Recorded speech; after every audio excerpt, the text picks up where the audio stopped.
Alors, qu'est-ce que sont les études universitaires? Il y a différents niveaux de diplomation. Un diplôme qui est le BUT, que vous connaissez certainement, a une vocation plus professionnalisante que la licence, en tout cas dans un premier temps.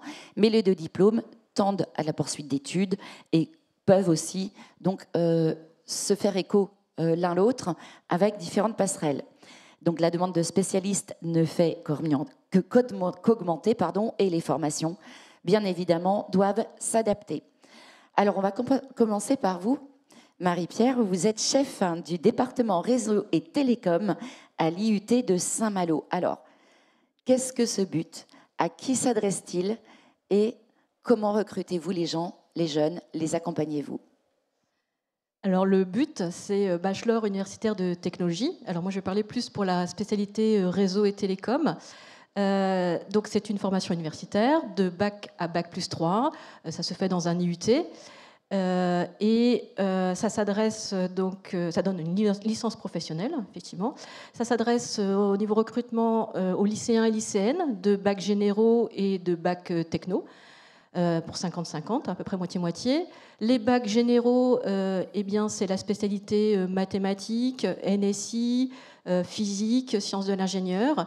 Et pour les bacs techno, c'est STI 2D, SIN principalement. Voilà.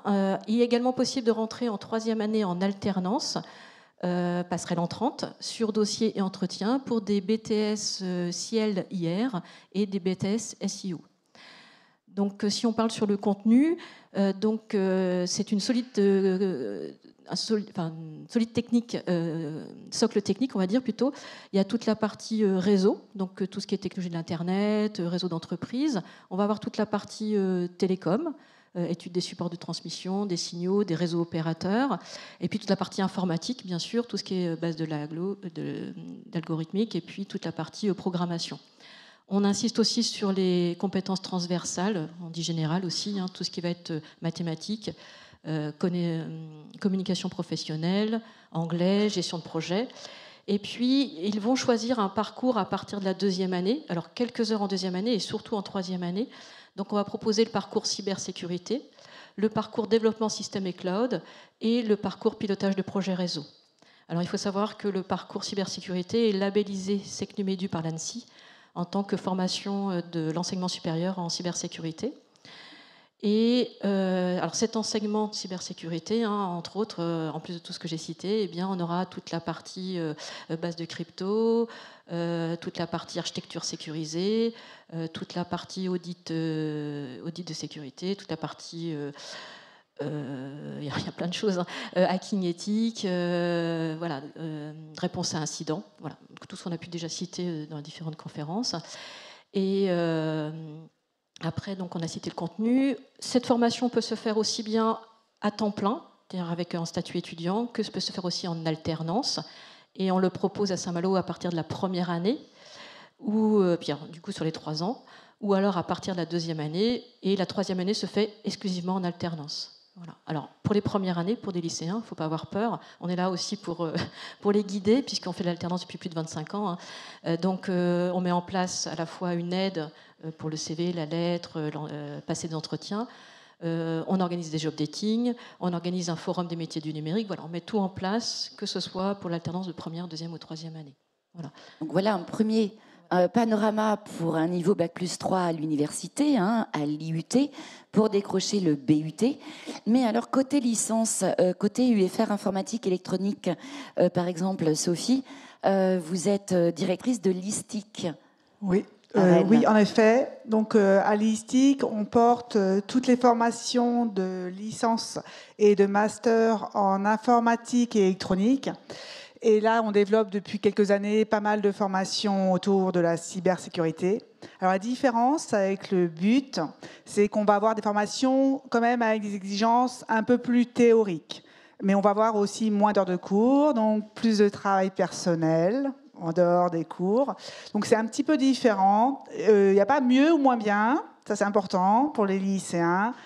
Il faut que vous trouviez le bon endroit. Je pense qu'on le répète pas assez, il ne faut pas de pression. C'est-à-dire que c'est vous qui choisissez où vous serez bien. Donc nous, dans nos licences, on a un parcours de mineurs en cybersécurité dès la première année pour préparer au master. Alors en licence, en général, on a vocation à continuer, soit en master, soit en école d'ingénieur. Il n'y a pas trop de sorties après la licence 3, même si c'est possible. On a certains étudiants qui rentrent dans le monde du travail. Mais aujourd'hui, même si on a une pression du ministère pour aller vers des licences qui amènent vers le monde du travail, on a quand même des parcours assez Bac+5. Donc en master, en licence, on est sur la formation initiale. On ne propose pas d'alternance. Ça reste une formation assez universitaire, scolaire. En master, on a 2 types de formations. Donc plus tournée vers l'alternance, où là, on a un profil d'étudiants qui sont assez diversifiés. Donc, on peut avoir des étudiants de but. On travaille d'ailleurs beaucoup avec le but de Saint-Malo, mais aussi avec celui de Rennes.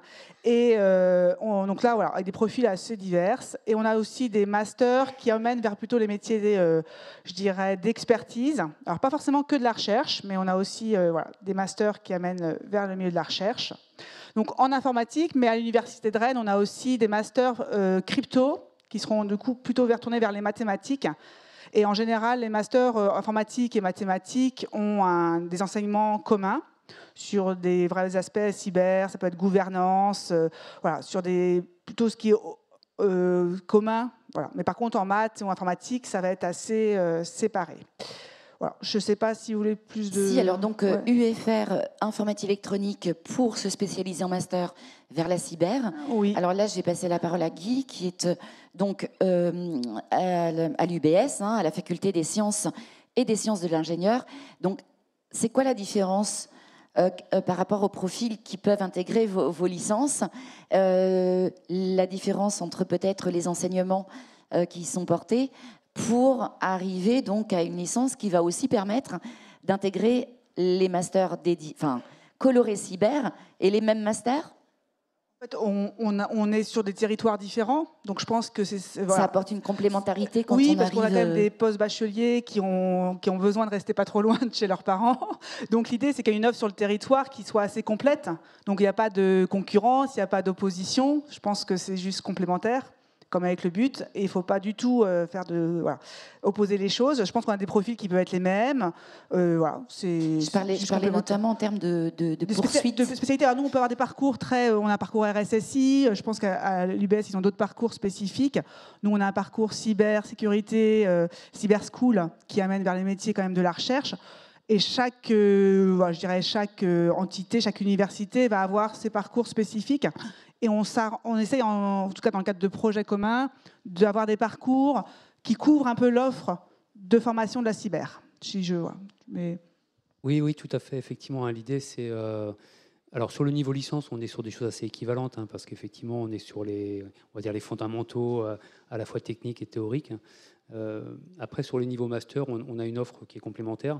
Sur la faculté des sciences et sciences de l'ingénieur à Lorient, on est très orienté cybersécurité de l'IoT, donc cybersécurité des systèmes embarqués. Donc effectivement, c'est notre compétence vraiment où les étudiants vont développer des systèmes à base de microcontrôleurs, de composants, ce qu'on appelle reconfigurables, FPGA, des systèmes communicants du type LoRaWAN, Bluetooth, vraiment un objet qui va communiquer et qui pourrait être vulnérable face à des attaques. Mais cette spécialisation, elle arrive plutôt au niveau master. Sur le niveau licence, on est sur des socles assez communs. Et je pense qu'un étudiant qui ferait sa licence à l'UBS pourrait très bien poursuivre à Rennes, et l'inverse serait tout à fait possible. Après, c'est sur le master, en fonction de leur souhait de thématique. Là, il y a une offre qui est complémentaire. Et alors, pour intégrer votre UFR, quels sont les profils types que vous rencontrez donc, en tant qu'étudiant, par rapport notamment à la typologie du bac ou aux spécialités au bac? Alors, sur le niveau licence, on est proche de ce qu'a indiqué ma collègue. On est plutôt sur des étudiants qui ont fait maths expert et NSI, puisqu'effectivement... moins NSI, parce qu'effectivement, il y a des sciences numériques, de l'informatique, donc on est plutôt sur ce type de profil. Après, on a aussi des étudiants qui arrivent sur la licence 3, qui ont eu un BTS, c'est tout à fait possible aussi. et ensuite qui arrivent sur le master avec un but ou avec la licence directement. Donc on a besoin d'avoir, pour que les étudiants se sentent à l'aise, ils ont besoin d'avoir des connaissances en informatique, en système numérique, et les outils mathématiques, ça reste quand même important. Si à un moment donné, vous voulez faire un peu de crypto notamment, il vaut mieux être un peu à l'aise avec certains outils mathématiques. Mais bon, il y a d'autres domaines. Hein. Si vous essayez de faire du tatouage d'images, il vaut mieux avoir aussi un bagage mathématique qui est un peu solide. Voilà. Donc il y a différentes matières où les mathématiques sont un outil important. Voilà. Donc ça, c'est sur le niveau, on va dire, licence. Et puis sur le niveau master, c'est vraiment quelqu'un qui a fait de l'informatique, encore une fois, de l'électronique, parce que quand on parle d'objets IoT, un peu de communication numérique, parce que c'est des objets qui communiquent. Donc il faut savoir ce que c'est le protocole Bluetooth, ou avoir une idée de ce que c'est une onde électromagnétique, voilà, pour comprendre derrière qu'est-ce que c'est un protocole sans fil, un protocole filaire, ce genre de choses. Ça peut avoir un minimum de compétences acquises au niveau du bac et ensuite qui se perfectionnent tout au long des années licence, mais avoir aussi une appétence pour le domaine, évidemment. Donc aujourd'hui, de plus en plus, dans le domaine de la cyber, ce qui est quelque chose d'assez particulier, qui existe dans d'autres thématiques, mais qui existe particulièrement dans la cyber, c'est tout ce qui est CTF. Et les étudiants sont très, et d'ailleurs les enseignants sont très. C'est une activité vraiment qui rend une forme de, qui rend ludique, je dirais, l'apprentissage de la technique, parce qu'il y a un côté challenge. On va essayer de comprendre comment est-ce qu'on va pouvoir contourner des sécurités, comment est-ce qu'on va pouvoir trouver un secret. Et c'est aussi une façon pour les étudiants, de manière un peu ludique, d'aborder sur des sujets très techniques. Monsieur Bidan, quant à vous, vous êtes professeur à Centrale Supélec. Donc, est-ce que vous pouvez nous dire un mot sur votre établissement, sur le profil que vous recrutez et quelle est justement votre spécificité, votre coloration cyber? Oui, alors je vais d'abord peut-être très brièvement préciser la différence qu'il y a entre les universités et les écoles d'ingénieurs, simplement pour comprendre un peu. D'abord, les écoles d'ingénieurs, ça délivre un diplôme à la fin qui est le diplôme d'ingénieur qui est reconnu par la conférence de la CTI. Et il y a deux types d'écoles d'ingénieurs. Il y a les écoles d'ingénieurs qui recrutent juste après le bac avec ce qu'on appelle la prépa intégrée. Donc, par exemple, l'INSA en fait partie. Et puis, il y a d'autres écoles d'ingénieurs qui recrutent après des concours ou sur dossier, mais après la prépa. Des écoles de prépa. Et c'est le cas de Centrale Supélec.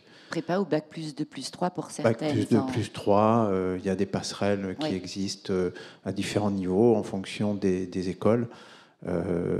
Centrale Supélec n'est pas forcément un bon élève de ce côté-là, on va dire ça comme ça, puisque nous, on recrute essentiellement sur concours national qui s'appelle le concours Centrale Supélec. Très sélectif, très sélectif.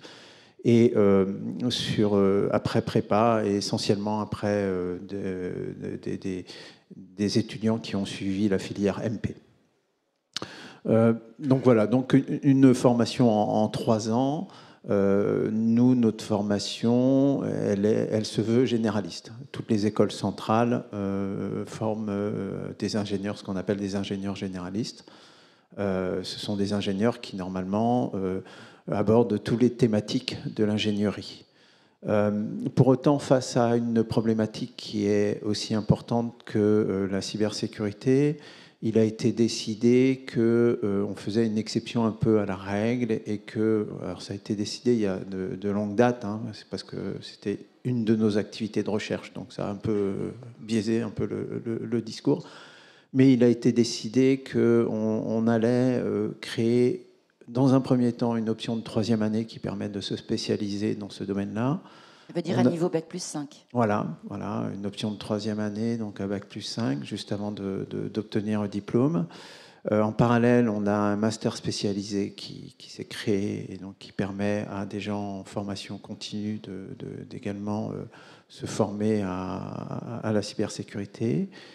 Et ensuite, lorsqu'on a regardé les critères pour avoir la certification SecNumEnu, on s'est dit qu'une 3e année ne suffisait pas. Donc on a cherché en fait à faire ça sur 2 ans.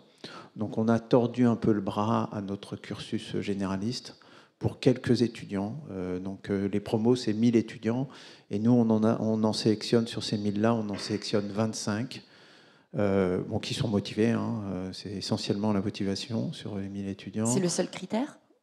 Réussite et motivation. Mais la motivation compte énormément pour nous parce qu'ils sont brillants puisqu'ils ont intégré Centrale Supélec. Je ne devrais pas dire ça comme ça, mais malheureusement, je le dis.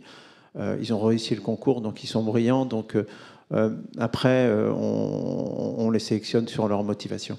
Et donc ces 25 étudiants, eux, on les prend dès la deuxième année et on leur fait suivre ce qu'on a appelé le parcours InfoSec, qui permet d'aborder absolument tous les aspects de la cybersécurité sur 2 ans. Voilà. Alors, est-ce que c'est clair pour tout le monde ? Est-ce que vous avez des questions ? N'oubliez pas, vous pouvez également via Slido, avec le code 34 26 179, poser vos questions depuis votre téléphone de manière gratuite et anonyme. Alors, Maloud, vous êtes directeur du département cyberdéfense à la faculté SSI à l'IRISA. Donc l'IRISA, si je ne me trompe, c'est l'Institut de recherche en informatique et systèmes aléatoires à l'NCBS. Oui et non, en fait, oui, effectivement. En fait, effectivement, cyberdéfense, c'est une filière au sein de l'NCBS, c'est par l'UFRSSI. Et voilà, l'IRISA, c'est un laboratoire de recherche, mais voilà, il est très très présent dans toutes les formations qu'on a. Il supporte les travaux de recherche et les travaux des élèves sur la matière de cyber. Alors oui, cyberdéfense, elle est connue sous le nom cyberdéfense, mais en fait, c'est sécurité des systèmes d'information. Ça complète en fait le master qu'on a sur les réseaux qui est au niveau de l'UFRSSI.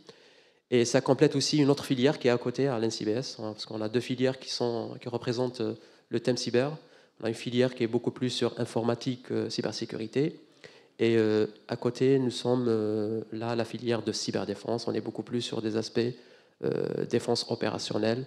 Et l'autre filière, elle est beaucoup plus sur des aspects sécurité by design, sécurité du logiciel, etc. Et ça complète. Alors, en 2 mots, comment choisir entre ces 2 filières ? C'est quoi la différence entre la défense et la sécurité ? C'est l'attaque et la prévention ? C'est l'attaque, la défense ? C'est quoi exactement ? En fait, la sécurité, elle est partagée entre 2 publics. Un public qui souhaite sécuriser à l'avance et un public qui souhaite en fait, répondre à une attaque. Et en fait, c'est en fonction de l'appétence des élèves, ils ont tendance à choisir une filière par rapport à l'autre. Alors, est-ce qu'on sécurise en amont ou est-ce qu'on réagit à une attaque quand le système a été bien sécurisé en amont et qu'on subit quand même une attaque, comment répondre ? Voilà, D'accord, pareil, ça se fait au niveau du niveau des compétences, donc des acquisitions, des connaissances théoriques, universitaires. Mais est-ce que la motivation, comme à Centrale, joue aussi ? Et comment est-ce que vous percevez ces qualités, ces motivations, ces appétences ? C'est très clair. Au niveau de la motivation, on les voit dans les oraux quand on leur dit pourquoi vous avez choisi cyberdéfense, pourquoi vous avez choisi... ils sont très très motivés par tout ce qui est attaque, CTF, parce que voilà, c'est le côté en fait offensif qui rend en fait la filière beaucoup plus attractive. Et là déjà à côté, on a déjà une équipe GCC qui organise déjà un CTF à côté, et pratiquement ils sont toutes de la filière cyberdéfense. Et voilà, ils sont beaucoup plus attirés sur le côté challenge, le côté offensif. Et puis voilà, ça. Je pense que c'est beaucoup plus une motivation au niveau du recrutement. Ensuite, bien sûr, il y a des métiers qui vont avec.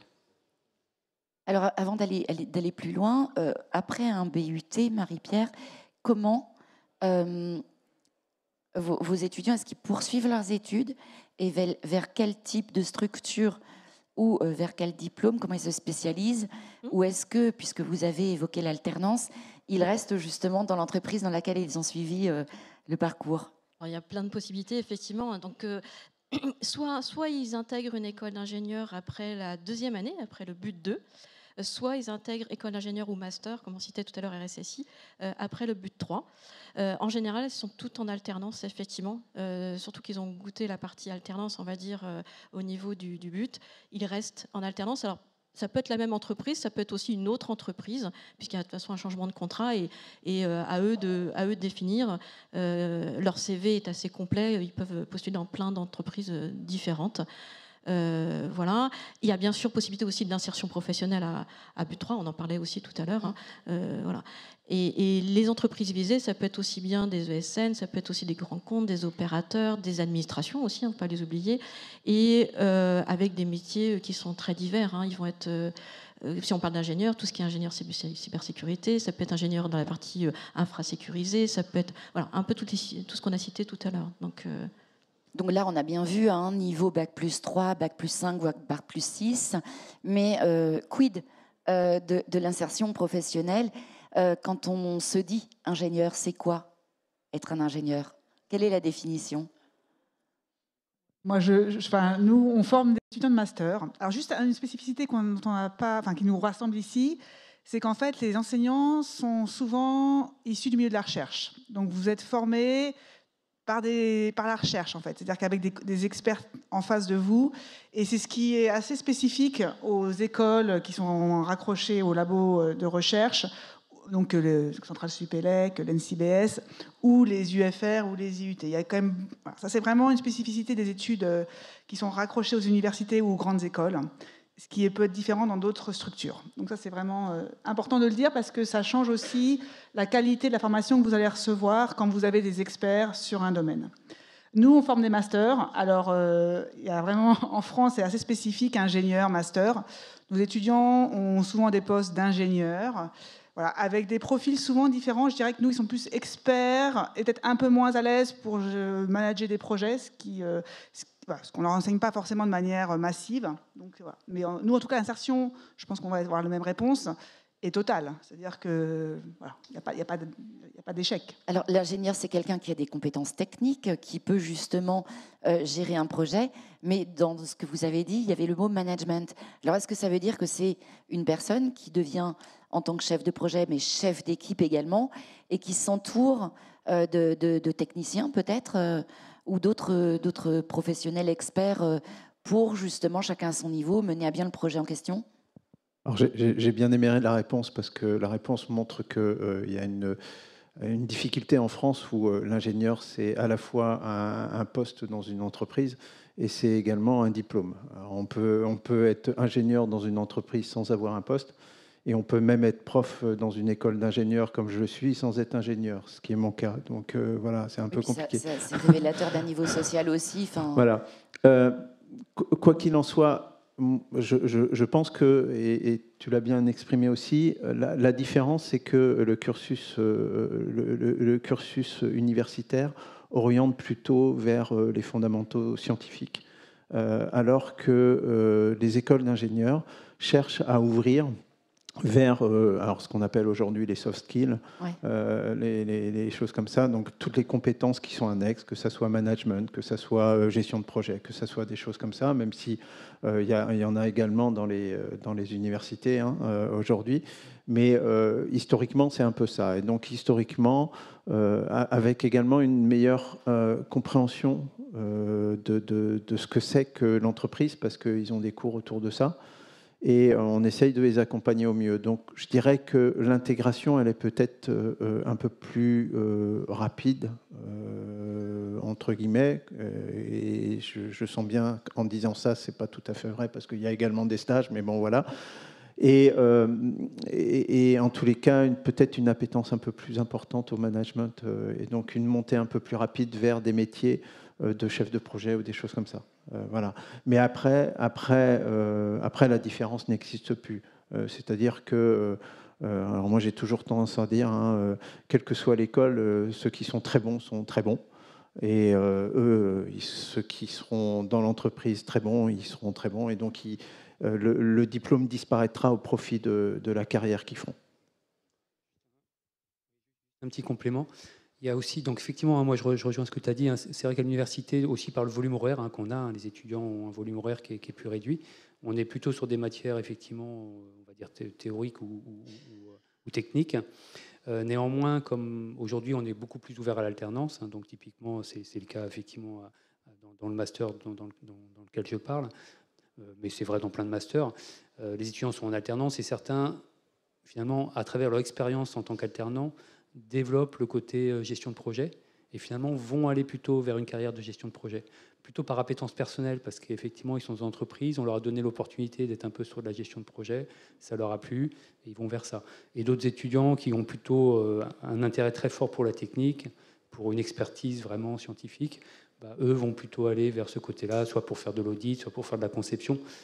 Donc après, tout ça, c'est un peu coloré aussi en fonction, bien sûr, des goûts de l'étudiant. Alors, une précision, quand on parle de décrocher un diplôme en alternance, ce sera la conférence suivante, mais j'ai souvent entendu un diplôme d'ingénieur, par exemple, obtenu en alternance a moindre valeur qu'un diplôme classique. Eh bien non, bien au contraire, puisque vous avez donc un diplôme et vous avez acquis une expérience professionnelle que vous pouvez bien évidemment faire valoir lors de l'entrée sur le marché du travail et qui peut parfois jouer aussi sur le salaire. Oui, tout à fait. Puis pour les étudiants, l'alternance, c'est effectivement, je pense que les deux systèmes ne s'opposent pas, mais l'alternance, c'est vraiment une opportunité pour les étudiants d'avoir une immersion plus forte en entreprise, d'avoir aussi une activité rémunérée. C'est aussi une façon de pouvoir faire des études d'enseignement supérieur avec une rémunération. Et donc d'avoir une expérience aussi sur des projets pratiques qui sont dans les problématiques des entreprises. Alors, on a pas mal évoqué tous les aspects sciences et techniques, mais quid de la linguistique, de la langue, puisqu'on dit que l'anglais, par exemple, et notamment, est la langue de l'ingénieur. Donc, comment ça s'inscrit dans vos différentes formations ? Oui, l'anglais de toute façon est obligatoire. On va le retrouver aussi bien au niveau de la matière anglais affichée dans l'emploi du temps, on va dire, mais on va le retrouver aussi dans toutes les matières, puisque les documents sont en anglais. En technique, on va rajouter dans une soutenance, on va poser des questions en anglais. L'anglais est essentiel. Ils passeront un certificat obligatoire. Alors, contrairement en école d'ingé, effectivement, ils ne bloquent pas l'obtention du diplôme, mais c'est un plus dans leur CV. Et quand ils vont passer les entretiens d'embauche, l'anglais va être demandé systématiquement, effectivement. Ouais. Et niveau master à l'université également. Nous, une petite différence, c'est qu'on a des cours en anglais. C'est-à-dire qu'on a des parcours européens avec des spécificités de double parcours, avec des parcours purement en anglais. Voilà, les étudiants n'aiment pas toujours. Quand il y a trop d'anglais, parfois ça crispe un peu. Et après, on a des parcours qui sont... Mais en tout cas, quoi qu'il arrive, on a un pourcentage de cours en anglais. On a un quart au moins des cours pour tous les étudiants qui sont en anglais. Ça, c'est obligatoire. Et voilà. Mais c'est vraiment... Après, il ne faut pas non plus que l'anglais soit une barrière. C'est-à-dire que c'est l'anglais technique lié à leur formation. Donc en général, c'est un peu différent de l'anglais parlé de tous les jours. Ah oui, évidemment. Voilà. Donc la formation passe un peu différemment. Juste un petit point pour compléter sur les masters, effectivement. Donc, il y a ce que tu expliquais sur la notion de parcours européen. Donc à l'UBS, on porte un master Erasmus Mundus, donc là pour le coup qui est 100% en langue anglaise, puisque ce sont des étudiants internationaux, mais aussi des étudiants français, mais l'enseignement est fait en anglais. Et les étudiants font la première année à Lorient, et ensuite, lors de la première année, ils vont faire 15 jours en Estonie, et ensuite en deuxième année, ils vont soit en Belgique, soit au Luxembourg. Donc là pour le coup, c'est vraiment un parcours international, et qui est en partie mutualisé avec notre master, ce qui fait que les étudiants qui sont dans le master cybersécurité des systèmes embarqués vont être avec les autres étudiants et vont avoir des cours en anglais puisque c'est mutualisé. Voilà, donc il y a ce volet international qui est intéressant aussi pour les étudiants. Dans les écoles d'ingénieurs, ça a été évoqué, vous c'est un petit peu différent puisqu'il faut avoir un certain niveau pour que le diplôme soit obtenu. Voilà, un niveau en anglais. C'est ça. C'est nous le niveau, c'est le niveau C1, donc c'est un niveau très élevé. Je ne sais plus combien de points ça représente, mais c'est énorme. Je ne sais plus. C'est près de 700 points au TOEIC, je ne sais plus. Enfin, c'est énorme. Oui, 760 peut-être, ou quelque chose comme ça. Pour vous donner, je crois que C1+, ou C2, c'est courant, donc c'est langue maternelle. Donc voilà, donc on demande un niveau très très élevé.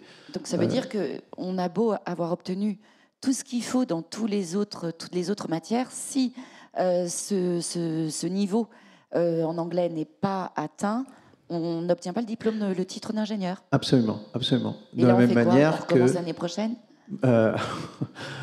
Oui, ça peut aller jusque-là où on demande à ce que l'étudiant il a un an pour pouvoir remonter le niveau. Mais souvent, ça se fait assez facilement parce que également dans le cursus, il y a obligation d'avoir une expérience internationale. Et cette expérience internationale, c'est l'occasion pour les étudiants de partir à l'étranger et d'améliorer leur anglais. Donc finalement, c'est rarement un problème.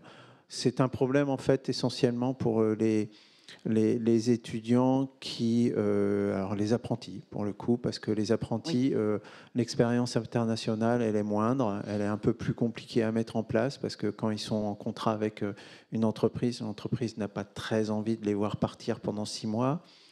La césure n'est pas possible lorsqu'on est apprenti également, ou alors il faut casser son contrat d'apprentissage. Donc peut-être on peut préciser en quoi consiste la césure. Alors la césure, c'est pas une année sabbatique. Non, c'est une interruption de la scolarité pour pouvoir faire un projet professionnel qui se traduit généralement par 2 expériences de 6 mois qui se suivent, 2 stages de 6 mois. Alors, nous, on est assez ouverts. Ça peut être un stage de 6 mois, puis après un projet complètement personnel qui n'a rien à voir. On a eu des étudiants qui ont pris un bateau à voile, qui sont allés faire du ski hors piste dans le Grand Nord. Quelque chose qui n'a absolument rien à voir.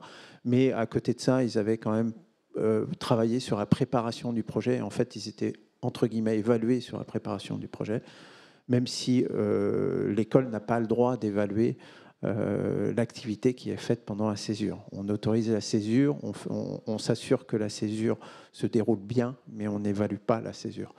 Alors la césure, quand je disais c'est pas une année sabbatique, ça veut dire que c'est très cadré. À l'université, on conseille plutôt de la faire en fin de cycle, par exemple, ou entre la L2, la L3, ou après la L3, avant le M1. Mais ça veut dire que la place est conservée. Ça veut dire qu'il faut que l'université soit d'accord et que le projet présenté pour l'année de la parenthèse, on va dire, soit validé par l'université. Et combien de temps en avance il faut s'y prendre ?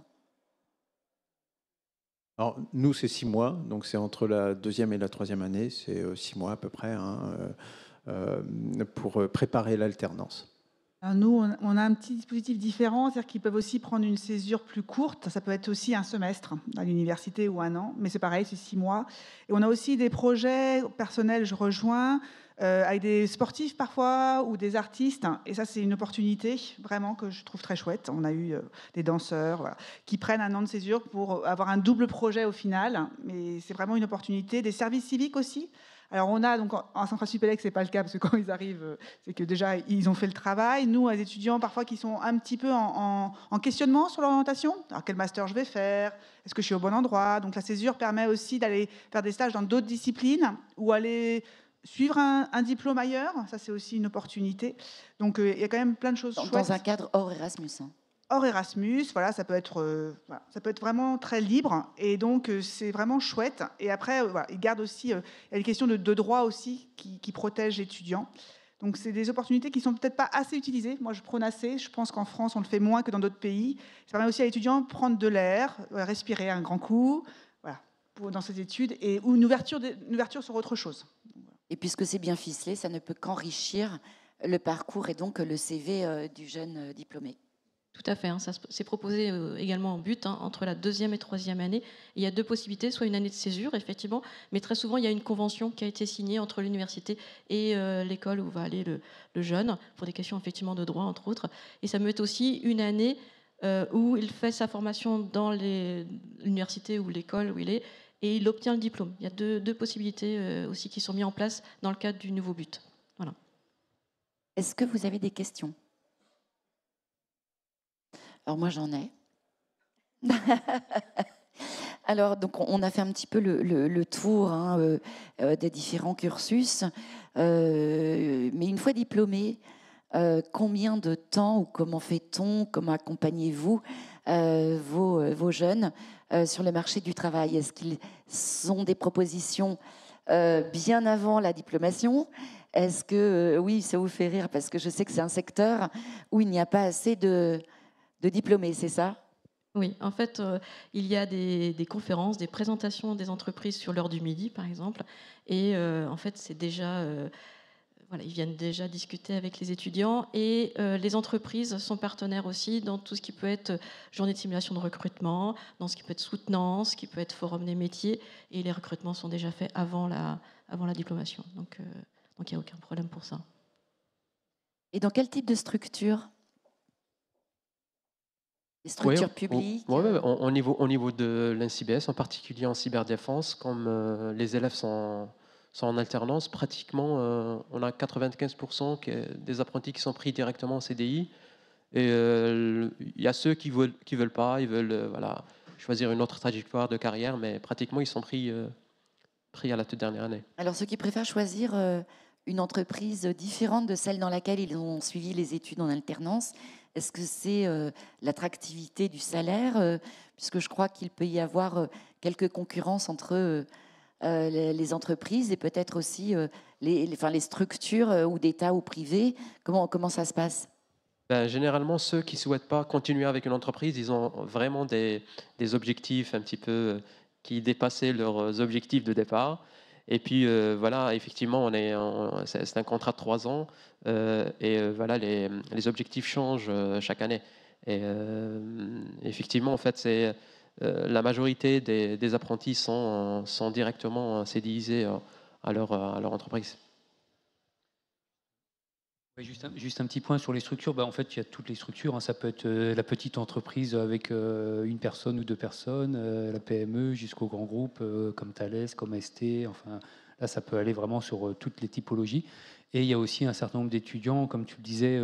Nous sommes des enseignants-chercheurs dans la plupart de nos établissements. Dans nos établissements, donc il y a toujours un volet adossement recherche. Et on est tous à la recherche d'étudiants de très bon niveau pour faire une poursuite en doctorat. Donc, il y a parmi les étudiants certains... Vous essayez de les retenir alors ? Et on essaye de les retenir.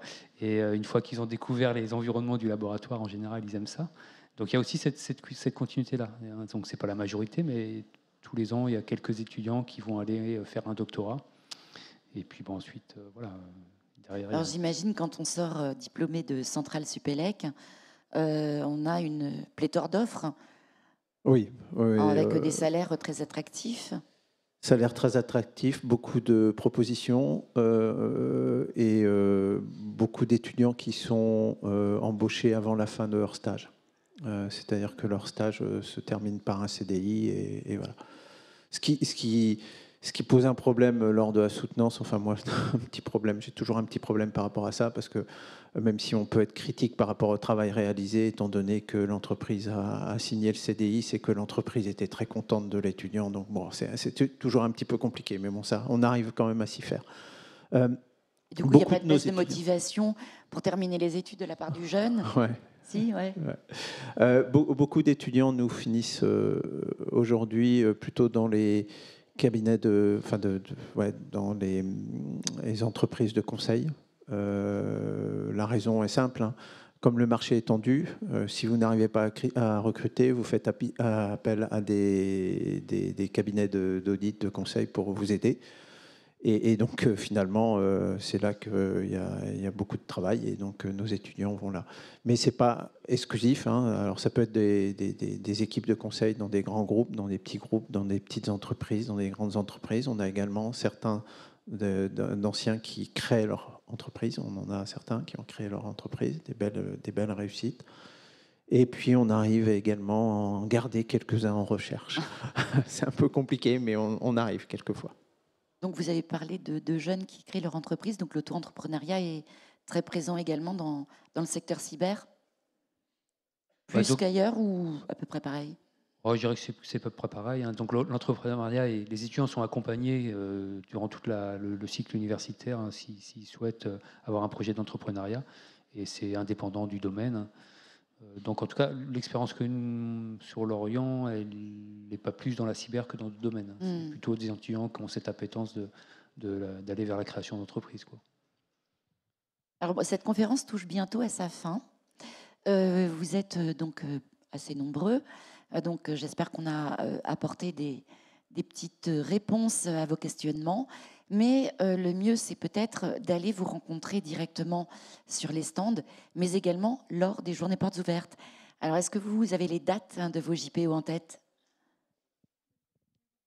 Eh bien, à l'IUT de Saint-Malo, la porte ouverte aura lieu le samedi 17 février, toute la journée. Voilà. Et le forum des métiers du numérique aura lieu le samedi 6 avril. Alors, merci pour la question. J'ai appris la date hier. Nous, c'est à l'Université de Rennes, que ce soit pour les écoles d'ingénieurs, pour toutes les formations. Alors, il y a aussi les formations de droit où on peut faire de la cyber. On va parler beaucoup de sciences, parce que là, on a un public scientifique, mais on a des formations qui s'ouvrent aussi sur d'autres disciplines en cyber, si ça intéresse. Je pense que c'est important d'aller aux portes ouvertes. Donc, c'est le 10 février à Rennes. Pour je pense que les IUT sont ouverts. 17 ou 7 ouais, donc d'accord, ok. Mais le site de Rennes, c'est le 10. Et les autres sites, c'est le 17. Mais donc à Rennes, même les IUT, c'est le 10. Voilà, juste pour. Et sinon, il y a les stands, il y a l'EUR Cyber School qui peut vous renseigner sur pas mal de choses, sur les écoles d'ingénieurs aussi. C'est un projet qui structure un peu l'offre cyber sur le site rennais. Donc ça inclut l'université, Centrale Supélec, toutes les écoles d'ingénieurs du site. Donc vous aurez des informations et sur le but aussi. Voilà, tout ce qui est lié à la cyber, EUR Cyber School dans le système universitaire à Rennes. À Lorient. Bon, à l'INCBS, je ne pouvais pas oublier parce que ça coïncide avec ma date de naissance. C'est le 10 février à Vannes.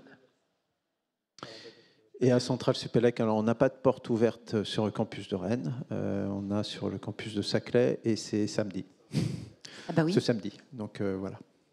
Donc 4 février pour nous, et puis effectivement un stand ici. Donc, NCBS, et est-ce que vos différentes structures proposent des journées d'immersion ? Oui, ça, tout à fait. Oui, ça c'est dans le cadre de notre Brio. Donc il y a des immersions effectivement pour les étudiants lycéens qui peuvent venir suivre des cours sur une journée. Il y a différentes modalités, oui, tout à fait. Ou assister à un TP par exemple. Et aussi pour les filles aussi, classe filles, pour pouvoir aussi.